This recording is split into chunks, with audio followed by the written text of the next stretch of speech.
Good morning, everyone. Welcome to my podcast. I am Amy Servin, and today I'm going to be discussing the article, So Much More Than the ABCs, The Early Phases of Reading and Writing by Judith Schickadans and Molly Collins. Today I have a special guest with me, Mrs. Chris Servin from Huntington Beach, California, aka my mom. And she is going to talk about her experience in regard to this article and in regard to her 26 years as a teacher, but specifically in her kindergarten class. Good morning, Mom. Good morning, Amy. Okay, so can you just talk to your experience with read-alouds in your classroom? So, like you said, I'm a kindergarten teacher, and gosh, when you started asking me about this, I started thinking about all the different kinds of read-alouds, and I really started examining when I choose a read-aloud, how many different purposes I'm choosing it for. And right now, it's the beginning of kindergarten because it's October, so we're still in the beginning of school.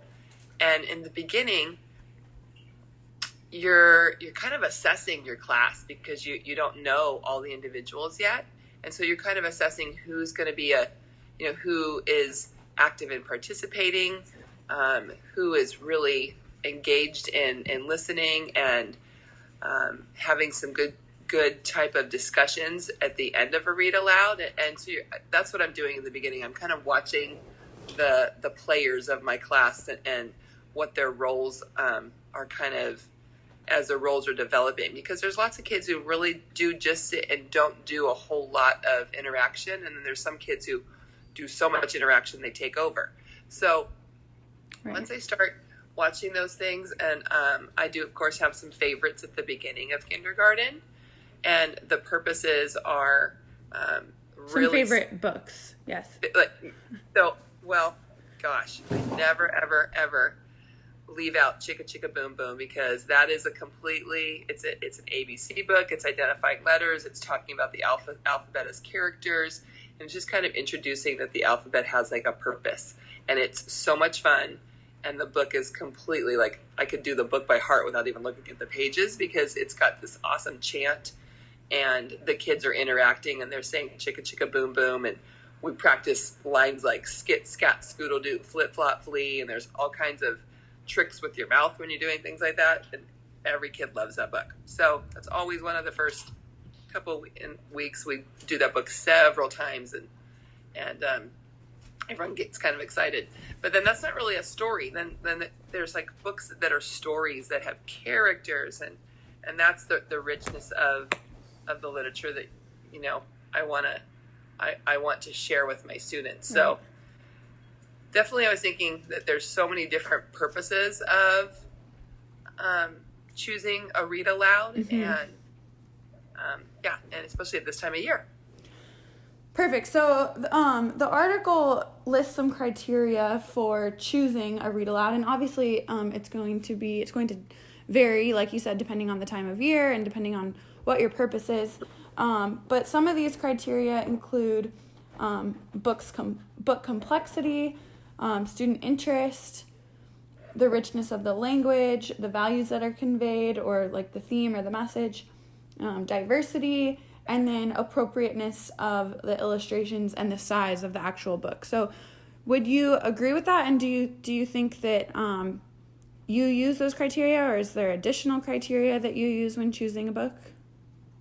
So yeah, I think I use all that criteria. I definitely like I said earlier, like I have some favorites, and I think the reason they have become favorites is because they hit a lot of those points that you were mentioning. Right.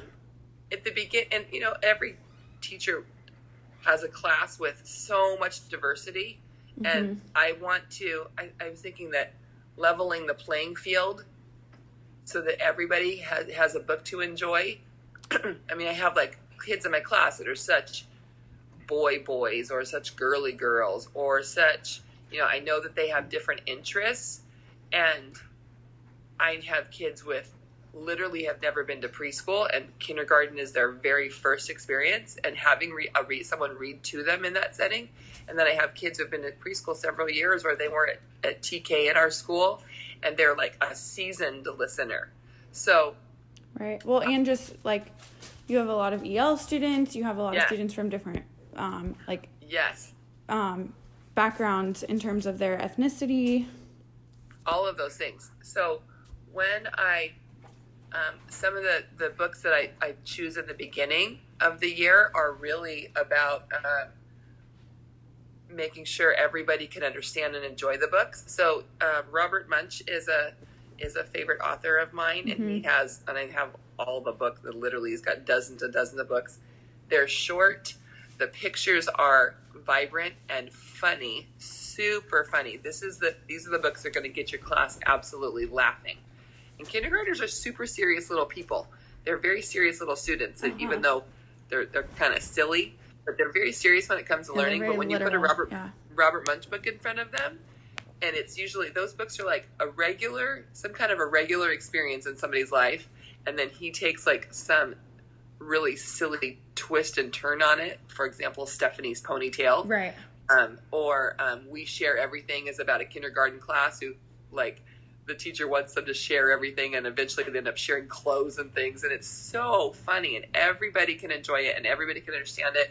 They don't need much background knowledge to get the point of the book.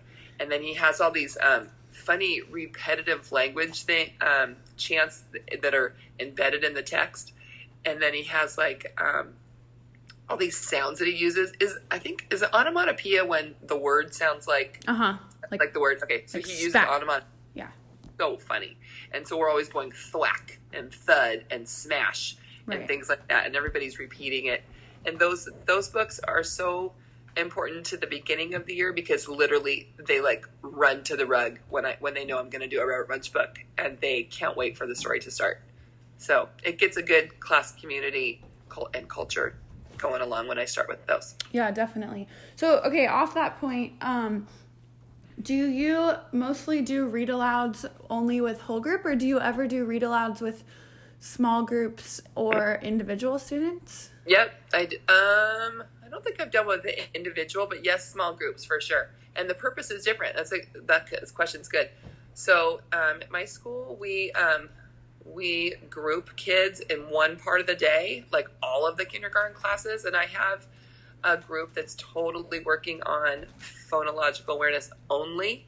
And so I will do a small group read aloud with rhyming books. These are kids who have not had a lot of, we assess all this, and there are a lot of EL students who don't have a lot of English language sing-song in their heads, and so I read rhyming books to that group all the time, like literally every day. So that's a small group. Or I have an aide, and she does it as well. So sometimes they get two different things. I'll be doing nursery rhymes, and then she reads another rhyming book to them. I also do a small group if I want to do like an interactive pocket chart, where it's a better situation if you only have 6 or 8 kids in that. I just did the Pumpkin by Jean. I saw your dojo. Yes, so good. And it's very simple language, but it introduces vocabulary, and it has the pumpkin life cycle in a fiction story about this boy planting his seed, and getting all the way to when he picks it, the pumpkin grows and grows and grows, and he makes a jack-o'-lantern of it at the end. And then there's pictures. I have little picture cards and a pocket chart story to identify words. So we're looking at print even on that one. So that's how I do a small group. Yeah, that's why I would do a small group. Awesome. Okay, so my last question, we have to wrap this up kind of soon, but my last question is, what are your thoughts, and this is not completely connected to the article, but for me as a secondary teacher, what are your thoughts on doing read alouds with upper elementary, middle school, or even high schoolers? Oh gosh, I think it's funny that you say that, because I'm an owner of so many books, and there's so many books that I love. The the complexity of it, the story of it, just like even just the plot and the topic, but they're not appropriate for younger grades. They're really not appropriate. And one of the things like I think of is I think of Patricia Polacco, and those are more for, I would think, middle grades, like third and fourth grade, but then even upwards, because there's so many emotional and cultural stories that she has. And then I also think of I can't think of the author. There's a book, it's about Abraham Lincoln, and I can't think of the author right now. Anyway, it's a picture book that is all about his life, and it is such a fantastic, interesting, well-read book, a well-written book, and it's just, it's too much language for a younger kid. So an upper elementary kid or a middle school kid, absolutely. And then there's also picture books like one of my favorites is called Gleam and Glow. Oh, and yeah. Remember that book? And it's about so simple. You would look at it and you would totally think it's a children's book, but the topic is very mature because it was about a family who became refugees in Bosnia, and they left their home. And they have their fish. Yes, and they put their fish in the pond when they left, and they literally left their home, and they thought most of the villages were completely going to be set fire to. And when they came back, like a year later, and their father survived, they came back. There's a pond, right? Everything was gone except for the pond was full of fish, and it's like that's a beautiful story, and that could be such a great segue into any study of refugees or any kind of war or anything. Mm-hmm. So like how life keeps going. So then, okay, I guess my last question, like following up with that, is how do you determine then, because I mean, I think that you would agree that kindergartners can handle probably more emotions than maybe the public average person would think. Uh-huh. So how do you decide or determine like what is a too mature theme for them? Well, how do I decide that? Well, here's I think about the choices that I have, and kindergartners can feel all the emotions. You can teach about emotions, absolutely. We teach about emotions, but we do it more in the context of like books with animal characters, and they have like conflicting problems. Like I think of that series, the Bear series by Karma Wilson, and it's about, there's one called Bear Feels Sick, or Bear Wants More, and Bear Feels Scared. There's this whole series, and it's all about emotions.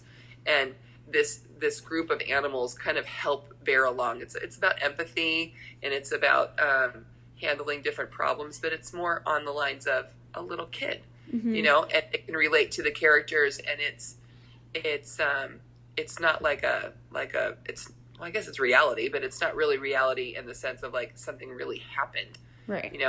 So it's a relatable text into things that are actually going on in their life. Oh, and my favorite is Corduroy. Corduroy is the best book ever by Dawn Freeman. It's an old book, and it's about a little girl who goes to the store and she does not have enough money to buy this bear, and the bear is kind of beat up because he has like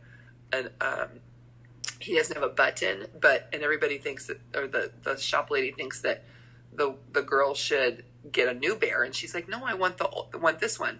And it's sweet, and she ends up going home and saving money and coming back and buying the bear. And I love that message that like you just don't get something just because you want it. Your mom didn't just buy it because you were crying at the store. Mm-hmm. We've all had that situation. And then she takes care of this bear. It's really a sweet story, and kids love that story. They absolutely love it. So anyway, that's an appropriate age level for them. And then, okay, so lastly, you also said, like with the Robert Munch, you let students sometimes choose the read aloud. Like you'll give them a few options, and then they choose. So I have a large collection of those books. They're all these little paperbacks. Actually, he's in an anthology too, and so they get really familiar with it. And then they'll even want to read the same one. So I'll give them a choice of 2 books, and then I'll let them pick. And then I usually do the other one, another day if they want those. And just like for that moment, in that situation, it's kind of for that moment. But those books are really important that my kids take a book home every day, and I have a whole selection of books that we just read. So those books, the Robert Munch books, once I started reading them, they were going home every day. So lots of kids were having them reread at home, or knew other Robert Munch books that I hadn't read. They went home with them. So they choose which one they bring home then? Yes, they choose for themselves. Yep. Love it. Okay, is there anything else you want to add about read alouds or anything? Let's see. No, I think that's it. I think I have there was this one other, maybe it's not it. So there's this one book that, if you ever had a teacher do an Easter egg hunt, I wanted to tell you about this one. Oh, yeah. Easter egg hunts are completely crazy with kids, and they will, like, the bigger kids will, like, outrun the smaller kids. And we found this book last year called Last One In is the Rotten Egg. And there are these 3 characters. One of them's name is Wally. He's like a bad cousin. And then there's the other cousin, Gilbert and Lola. And Wally is like, takes over the egg hunt and like finds, like, his little cousin sees the golden egg, and Wally like goes up and takes it. It's like Spencer. Every kid has been in that situation. Yeah. And so we read that book, and they are so serious about it. And so when we go on the egg hunt, we're like, do you want to be Wally or do you want to be Lola? Yeah. And so they all understand. Well, and they're like taking on that character, kind of. Yeah. And we didn't have to even say, these are, so much like, these are the rules. Like, don't do that. You just say, do you want to be Wally or Lola? Yes. Yeah. What Wally would do. What do you think Lola would do? So I'm surprised. You guys are allowed to have Easter egg hunts? Well, we don't call it an Easter egg hunt. We call it an egg hunt. Mm-hmm. And what we do is, of course, we have an academic side to it. So they're all numbered. So we number all the eggs, and you have to go find your own numbers. Oh, so wow. That makes it hard. Oh, it takes a long time. Yeah. And there's hundreds of eggs. And like, if you have number 18, you can only go find the 18s. It's actually an egg hunt. It's really fun. Yeah. All right. Well, thank you. I enjoyed talking to you. I'll probably call you back on my way there. All right. Good luck. Right. Okay. Thanks. Bye. Bye.